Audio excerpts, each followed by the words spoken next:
Sabarimala പരാമർശിച്ചുള്ള parody ഗാനത്തിൽ കേസെടുത്തതിൽ വിമർശനം ഉയരുമ്പോഴും നടപടി കടുപ്പിക്കുകയാണ് police. വിവരശേഖരണത്തിന്റെ ഭാഗമായി സൈബർ പോലീസ് മെറ്റയ്ക്ക് കത്തയച്ചു. പരാതിക്കാരന്റെ മൊഴി രേഖപ്പെടുത്തിയ ശേഷം പ്രതികളെ ചോദ്യം ചെയ്യും.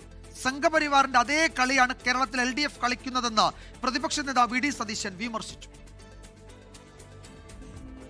പാരഡി ഗാനത്തിൽ കേസെടുത്തതിനു പിന്നാലെ തുടർ നീക്കവുമായി പോലീസ്. ഗാനത്തിന് പിന്നിൽ ഗൂഢാലോചന ഉണ്ടോ എന്നതുൾപ്പെടെ അന്വേഷണ പരിധിയിലുണ്ട്. വിവരശേഖരണത്തിന്റെ ഭാഗമായി പോലീസ് ഫേസ്ബുക്ക് മാതൃകാ കമ്പനി മെറ്റയ്ക്ക് കത്ത് കൈമാറി. പരാതിക്കാരനായ തിരുവാഭരണപാത സംരക്ഷണ സമിതി ജനറൽ സെക്രട്ടറി പ്രസാദ് കുഴിക്കാലയുടെ മൊഴി ഉടൻ രേഖപ്പെടുത്തും. പരാതിക്കാരന്റെ മൊഴി രേഖപ്പെടുത്തിയ ശേഷം പ്രതിയുടെ മൊഴിയും എടുക്കും.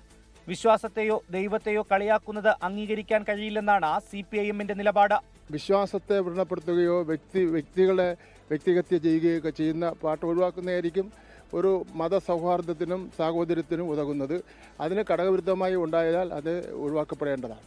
പാരഡി ഗാനത്തിനെതിരായ നടപടിയെ വിമർശിച്ച ഇന്ന് UDF നേതാക്കൾ രംഗത്തു വന്നു. ഇവിടെ 21ാം നൂറ്റാണ്ടിലെ ഏറ്റവും വലിയ വിവരക്കേട്, ഏറ്റവും വലിയ തമാശ, ആ തമാശയാണ് മാർക്സിസ്റ്റ് പാർട്ടി ഇതിനെതിരെ കേസെടുത്ത് ഗാനം എഴുതിയ, ഗാനം ട്യൂൺ ചെയ്ത, ഗാനം ആലപിച്ച എല്ലാവരെയും അറസ്റ്റ് ചെയ്യും എന്ന് പറഞ്ഞിരിക്കുന്നത്. ഇത് കേരളത്തിന്, സാംസ്കാരിക കേരളത്തിന് അപമാനകരമാണ്.